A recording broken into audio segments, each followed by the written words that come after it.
Yo, it's your boy Choco Pie. Hey, can I ask, when did TikTok have ads, bro, when you logged in? Now, I only used TikTok like a month ago now, but I don't remember ads. Anyway, it's your boy Choco Pie and little Teddy Jr. And this is Thoughts from a Nobody. I don't know what part I always have to write down. Old head brain. Oh gosh, man, we're on Friday the 13th, man. But you know what? Your boy's a Christian, man. I don't believe in superstitious stuff like that. I do believe not to entertain weird things, but sometimes I do. And I pay for it later. But anyways, it's Friday the 13th, baby. And that don't mean nothing. It just means it's Friday. Some people getting off of work, and blessings to y'all. But we're going to be in Proverbs 13, baby. All right, here we go, babies. A wise son heeds his father's instruction, but a scoffer does not listen to rebuke. Chapter 13 of Proverbs, verse 2. A man shall eat well by the fruit of his mouth, but the soul of the unfaithful feeds on violence. He who guards his mouth preserves his life, but he who opens wide his lips shall have destruction.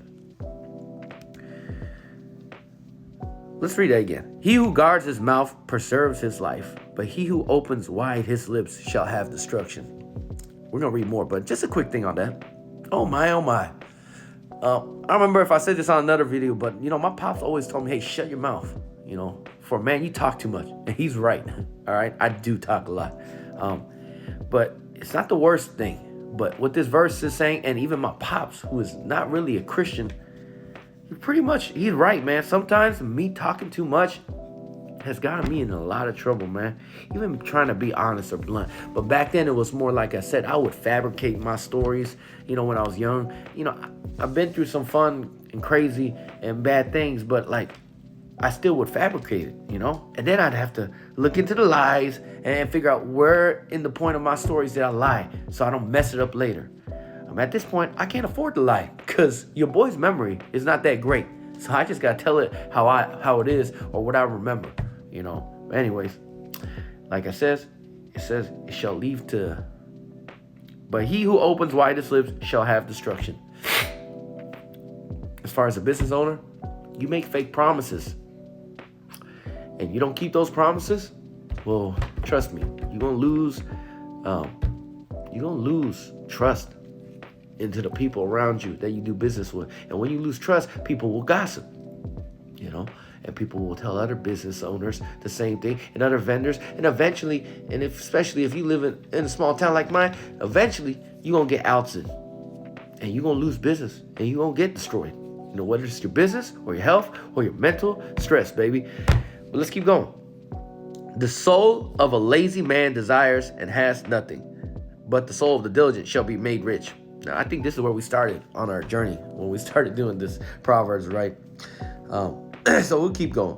Righteousness guards him whose way is blameless, but wickedness overthrows the sinner. There is one who makes himself rich, yet has nothing, and one who makes himself poor, yet has great riches. Let me read that again.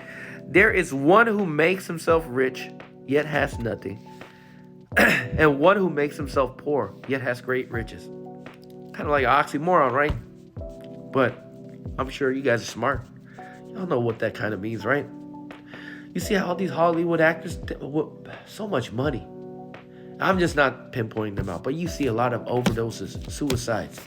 Dude, anybody that lives in the projects or just grows up hard and lack of money, right? The first thing is like, dude, if we get money, we're going to be happy. And don't get me wrong, money can bring comfort, which could lead to happiness.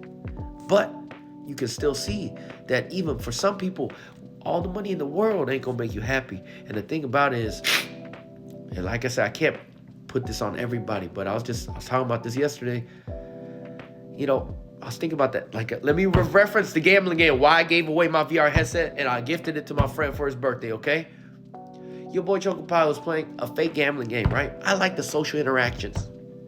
Now, there was some guy that's also a Christian brother that commented on my YouTube. He said, dude, you could just get fake money from there because the game gives it to you and not waste your money. And I said, yes, I know that.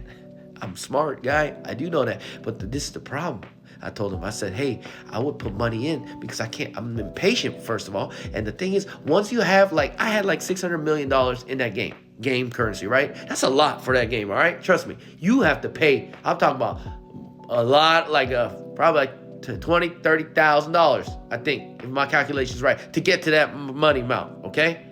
But of course, I blackjacked it up. But the thing is, I could have lived the rest of my life in that game, happy in the lower tables of giving out money, playing poker and having a good time, because the higher tables are stressful anyway and nobody talks, and I like to talk. So I was enjoying the lower tables more, but because of my greed, because it's never enough. I'm telling you, people, like, I'm not saying for everybody, but for a lot of people, it doesn't matter how much money you get.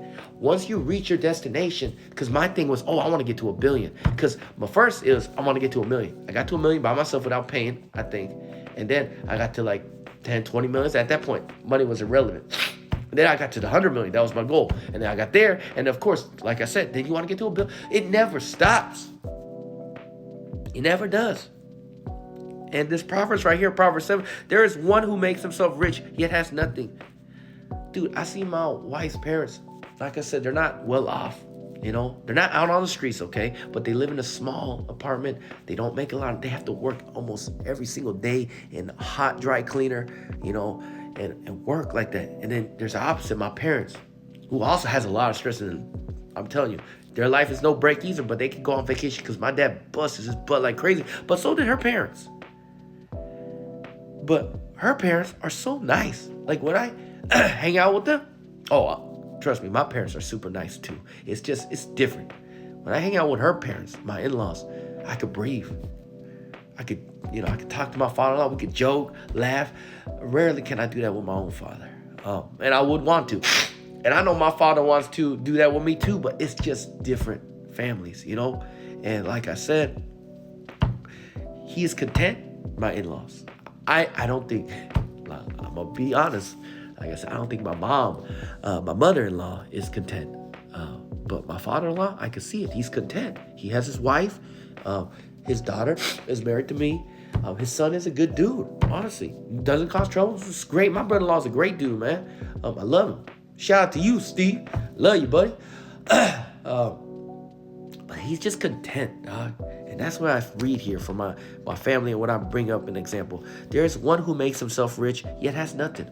Now, I'm not saying they don't have anything, okay? I'm not clowning on my in-laws. I love them, dude. I'm just saying, dude, sometimes I'm jealous. I told my wife I'm jealous of how you grew up. Because I didn't get to grow up like that. But like I said, they might not have much.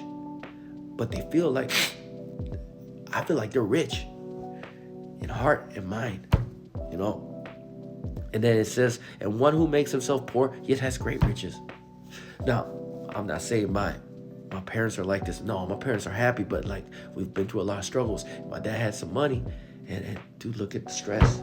My dad's the only one helping my business survive, having to take on the stress of his son and my stupid mistakes, and just stress. We can't enjoy each other's company. Even when he tries to bless us, there's so much tension there and hurt from the past that we both get angry with each other, and we both love each other at this point in our lives, but it's hard for us to express it.